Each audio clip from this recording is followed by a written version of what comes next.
This is episode 478 of the Rio Grande Foundation's Tipping Point, New Mexico. I'm Paul Gessing. And I'm Wally Drangmeister. I'm president of the Rio Grande Foundation, New Mexico's free market think tank. You can find out more about the foundation at riograndefoundation.org.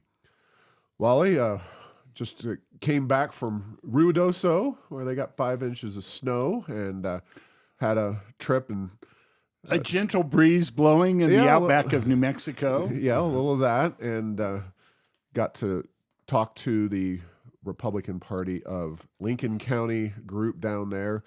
Very nice group. Of course, at the time when I was speaking, it was really coming down snow-wise. It was very heavy, and thankfully for my travel plans back to Albuquerque, it eventually let up. But just because we're in the middle of a legislative session doesn't mean all of our attention at the Rio Grande Foundation is focused on Santa Fe. We have other things to do and other activities, and certainly talked a lot about what's going on and what's not going on in Santa Fe. But it was good to get down to Ruidoso, and hopefully the moisture prevents any of those spring fires that we've had in recent years. Yeah, absolutely. So what is going on in Santa Fe?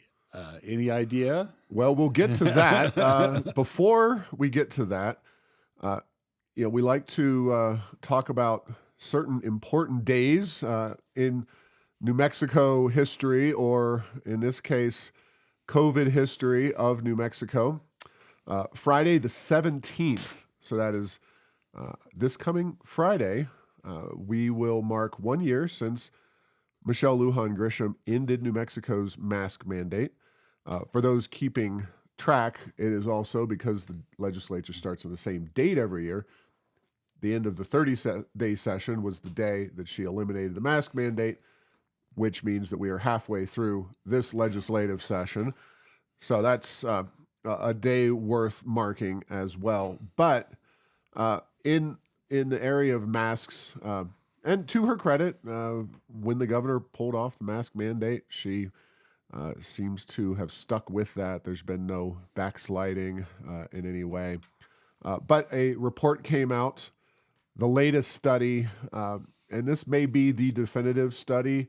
Cochrane Library, it's been written up in a number of media outlets.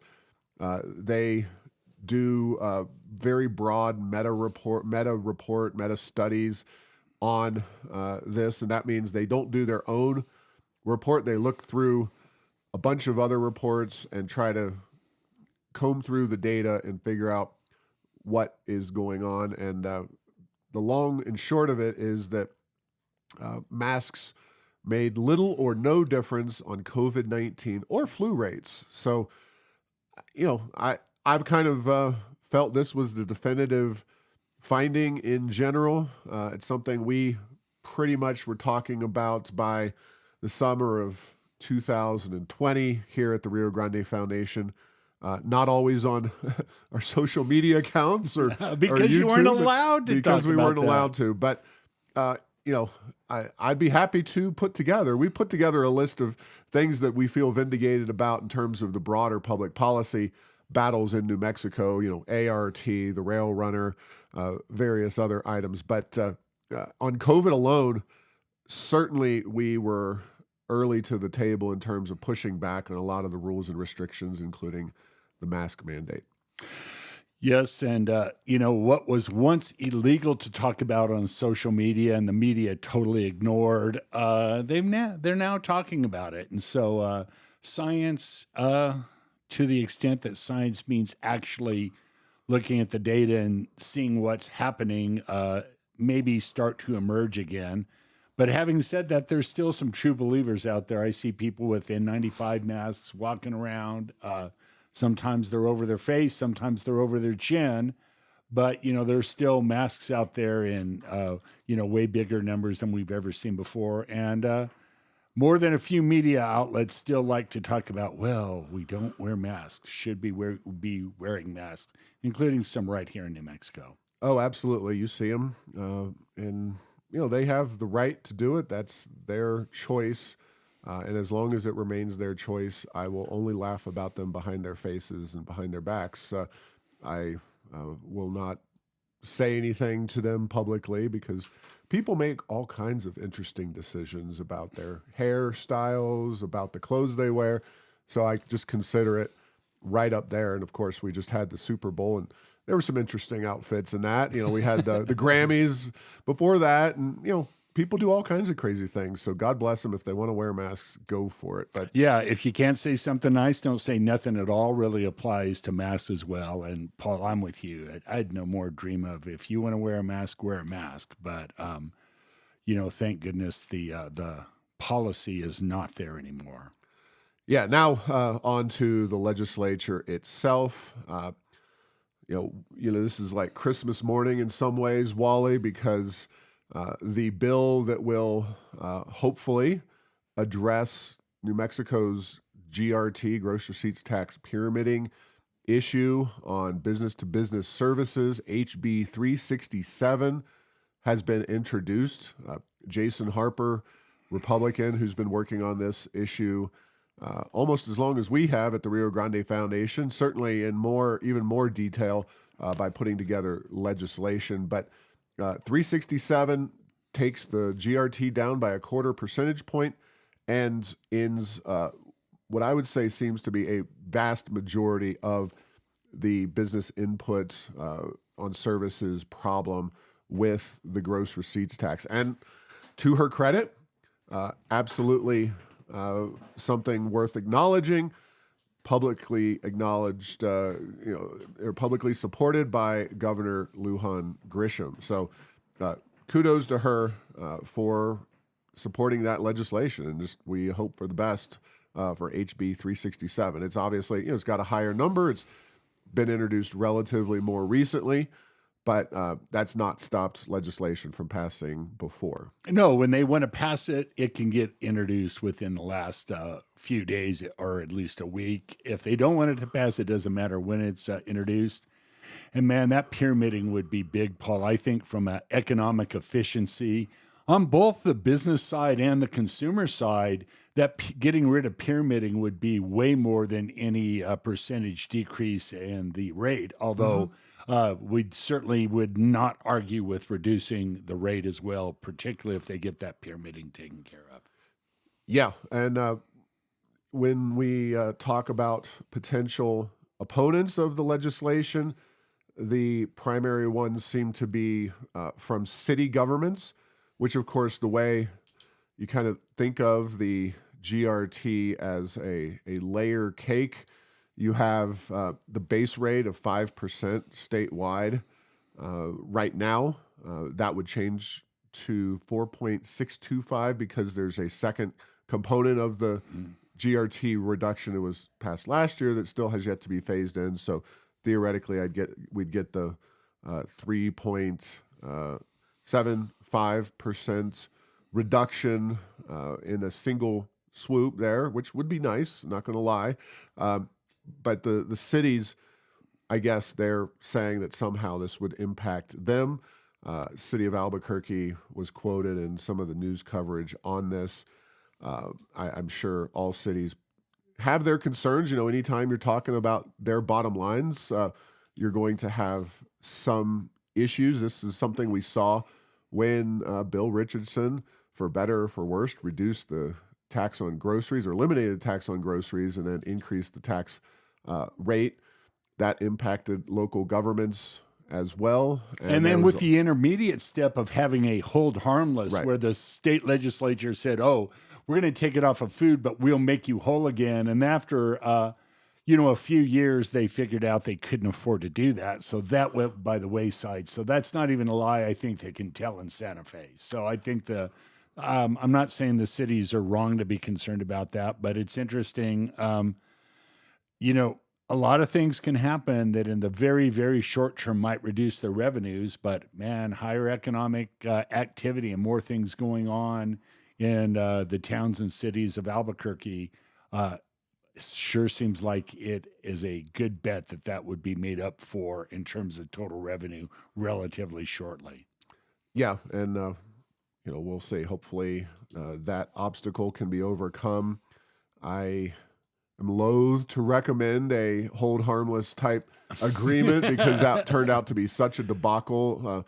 Well, and I don't think the cities and the counties would even say, no, we don't. You've done that to us once, Well, I mean, what happened is that certain cities and counties got a payday out of the deal in the form of being able to have much higher tax rates and much higher revenues. Others did indeed lose some revenues overall on the margin because the way taxes are paid in this state varies widely based on jurisdiction, and it's just very difficult. And yeah, we are in a time of budgetary growth. The city of Albuquerque, we have seen massive budgetary growth just in one particular case.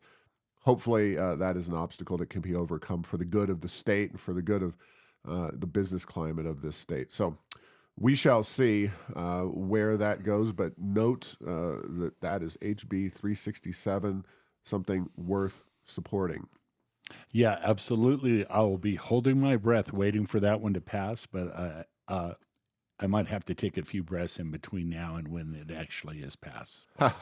That's for sure. All right. Well, in a bit of bad news, bad policy making, Senate approved on Monday, 21-13. A few Democrats joined Republicans, but it overwhelmingly passed, obviously, SB 53.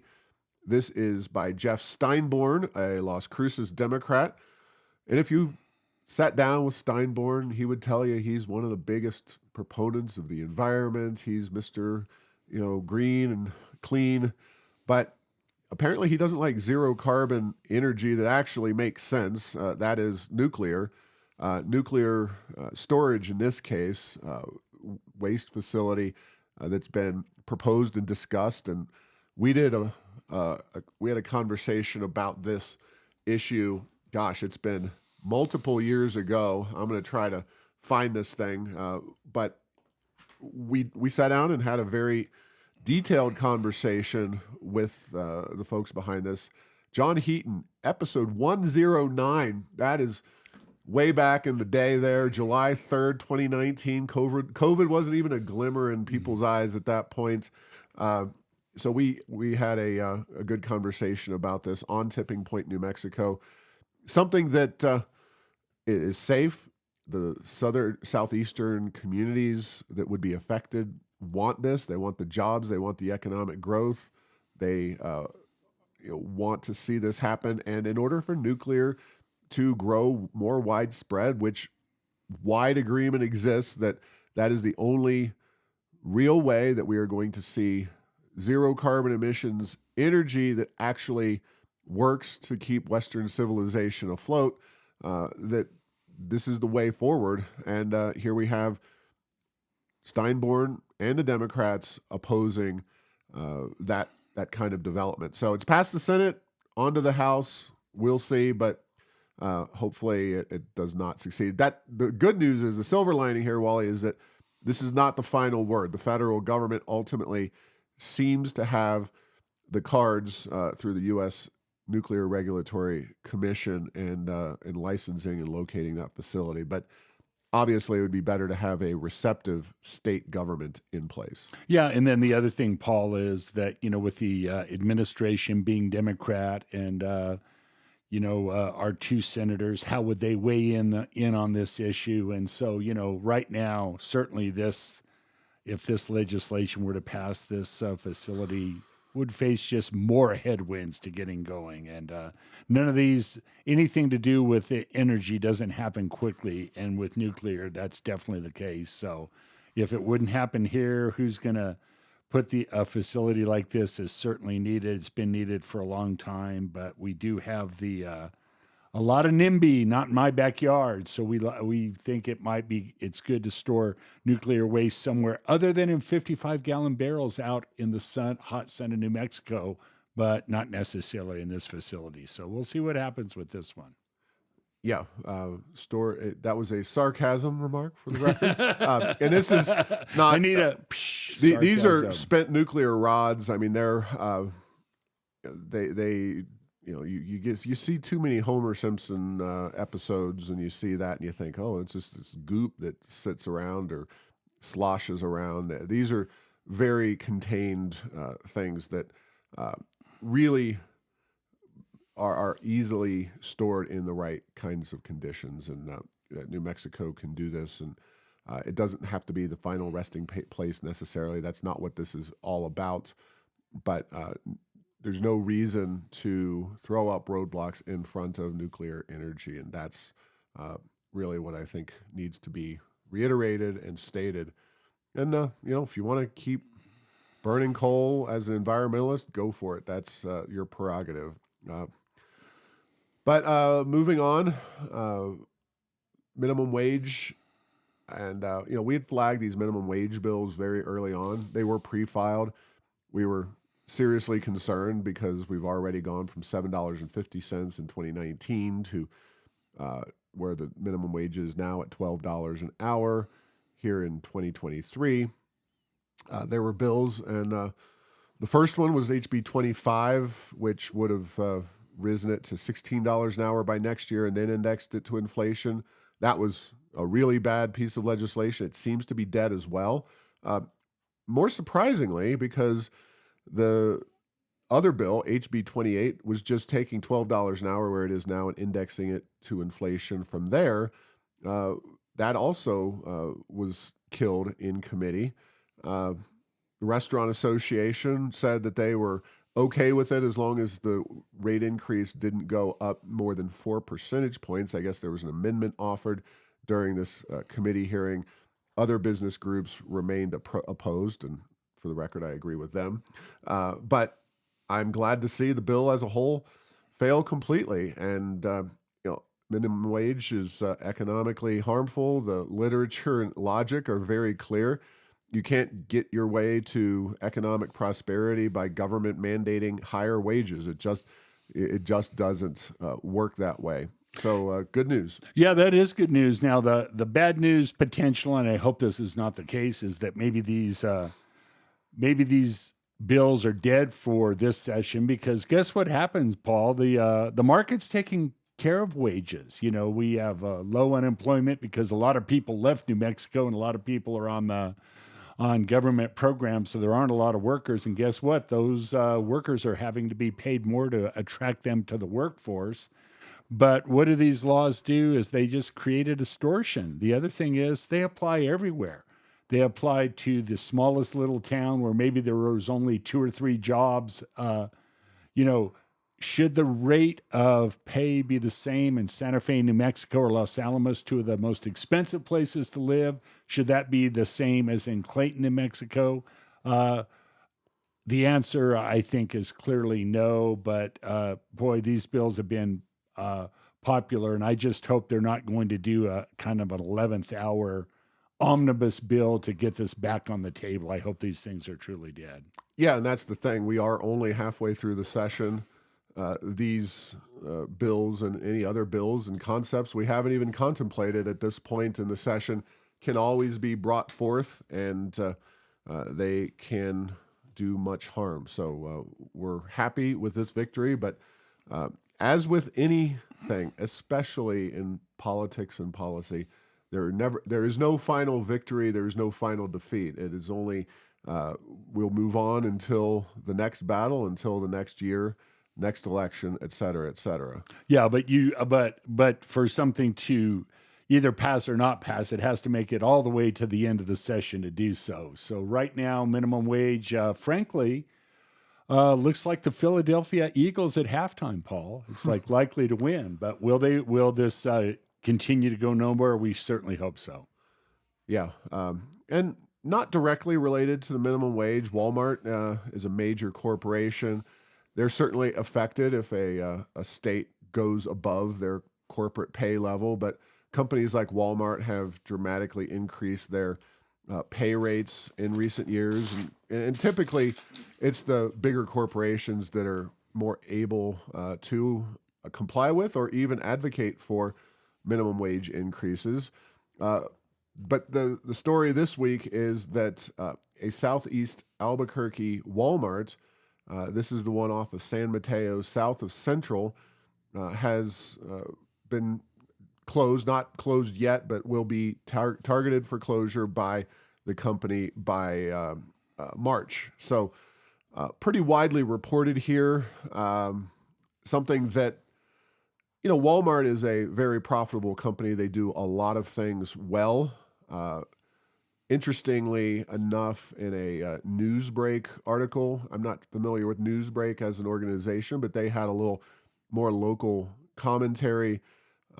They had somebody from the Black Leadership Council, Sean Cardinale. Doesn't sound like a black guy to me, but who knows? Maybe he's from the Italian African-American community. He told the Albuquerque Journal that the closing is absurd, saying the International District is the most population-dense neighborhood and most diverse neighborhood in the city and the entire state.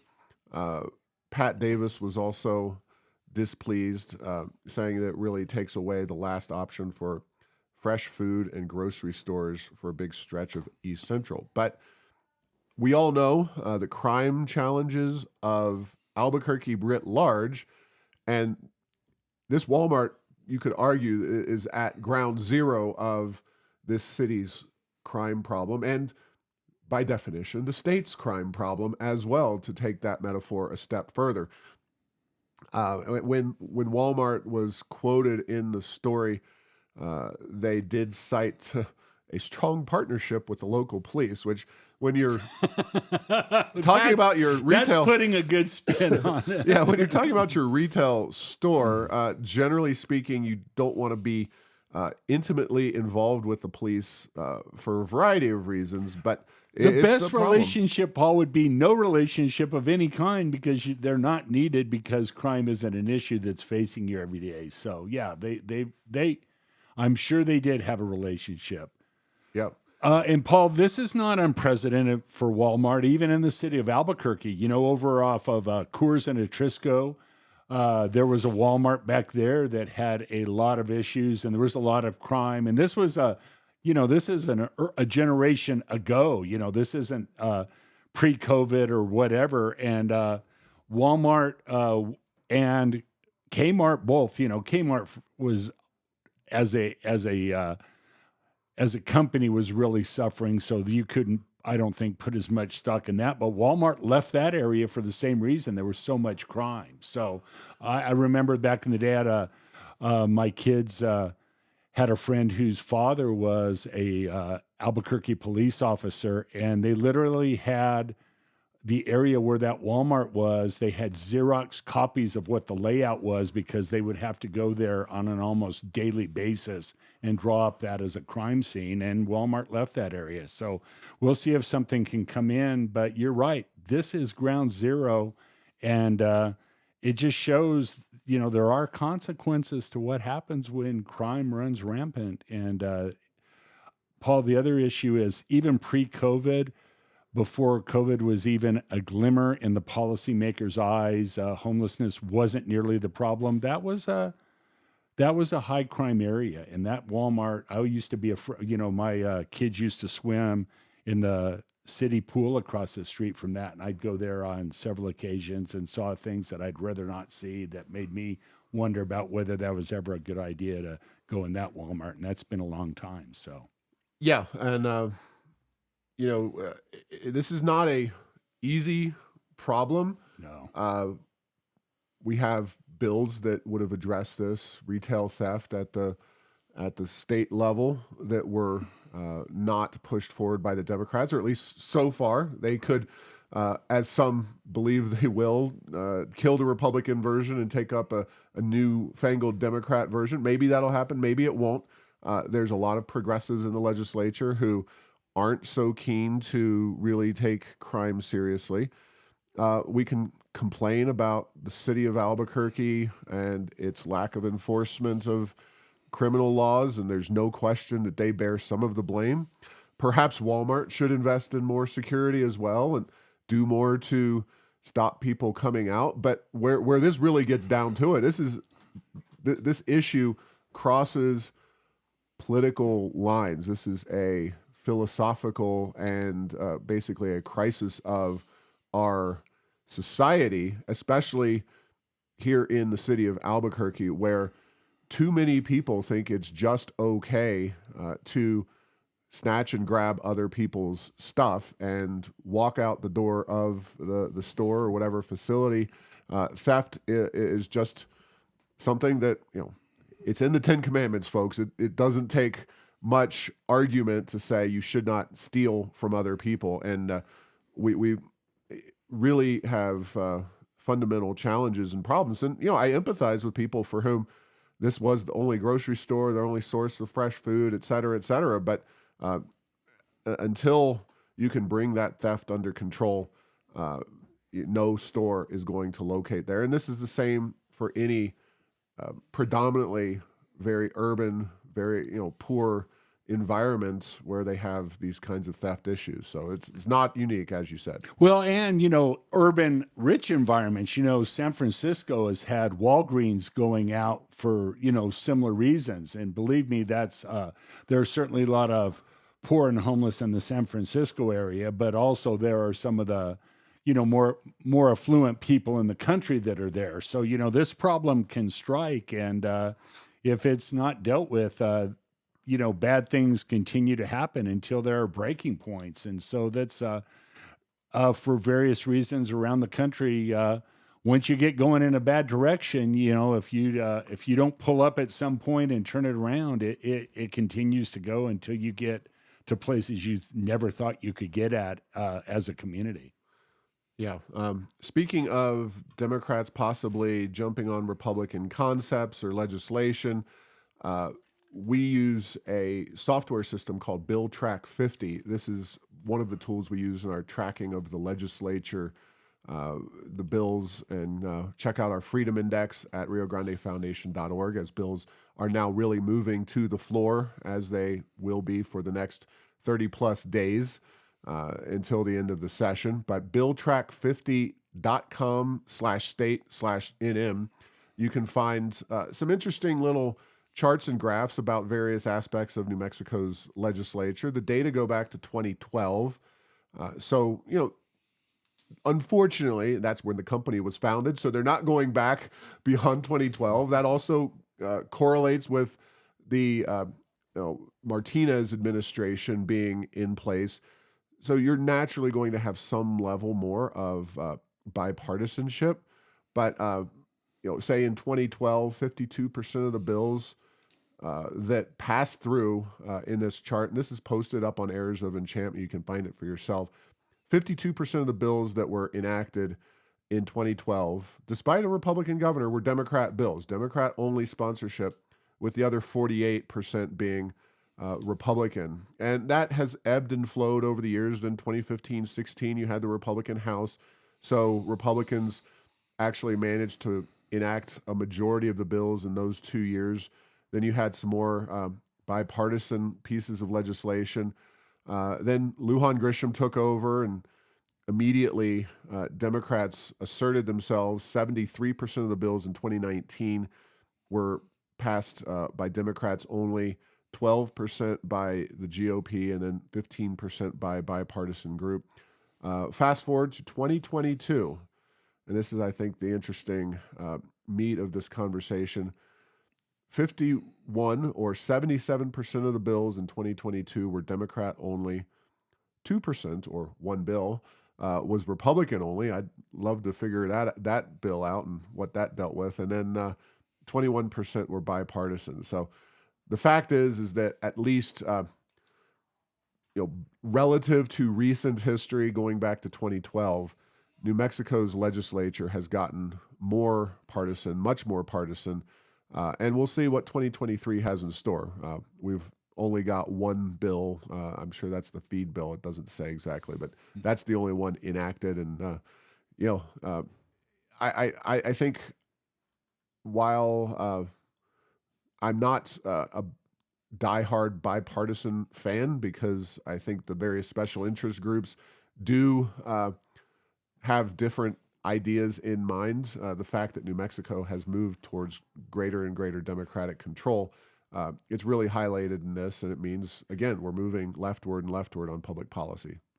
Yeah, and as you've alluded to, even in this podcast, it sounds like even some ideas that the D's like, they're not going to pass a bill that a Republican put forward. We'll kill that one, then put our own in. So yeah, that is interesting. So the age of bipartisanship in New Mexico is maybe behind us. Is that what you're saying, Paul? For the time being, yeah. Things ebb and flow, but I think you're right. Yeah, and we shall see how 2023. We'll make sure to track that and see where things go after the next 30 days, because it'll be fascinating to watch. A recent report, Wally, ranks New Mexico a mediocre 31st in the nation with regard to remote work. Now, we've talked about remote work in government employees, and I've always been very judicious, Wally, in my approach to remote work. If you can do the job and they can manage you and make sure you're doing the job and you work for government, then by all means, and let's sell off some of those office buildings in Santa Fe and consolidate at least the geographical footprint of New Mexico state government. That's not really what we're talking about here. We're talking about what states have better or worse policies in place when it comes to people. Just throw a hypothetical out. Somebody who works at Google, maybe they've got family in New Mexico and they don't want to be in the Bay Area anymore. And so they can do their job in a different state. They want to come to New Mexico. What are the costs and benefits of making that move? Now, there's policies and there's, of course, different costs associated with things. This report from the National Taxpayers Union Foundation really looks at the policy aspects in place. And not surprisingly, I know you're going to be shocked by this, but the 9 states that have no personal income tax are all ranked number 1. They are just given a uniform number 1 ranking. So Washington, Nevada, Alaska, South Dakota, Texas, Nashville, Tennessee, Florida, New Hampshire, all are ranked number 1. And I think that's a fair thing to do. New Mexico's 31st, which is better than Colorado, not nearly as good as Texas or Arizona, 17th and 21st, respectively. So I think this is something that New Mexico should really focus on, though. Unfortunately, eliminating the personal income tax or even cutting into it are not really on the agenda this session. But making our state more attractive to get some of those folks to move here, because right now we don't have a lot of those, Googles, Facebooks, Microsofts, you name it. Yeah. Let's see those workers come here and do those jobs from New Mexico. If they can do them remotely.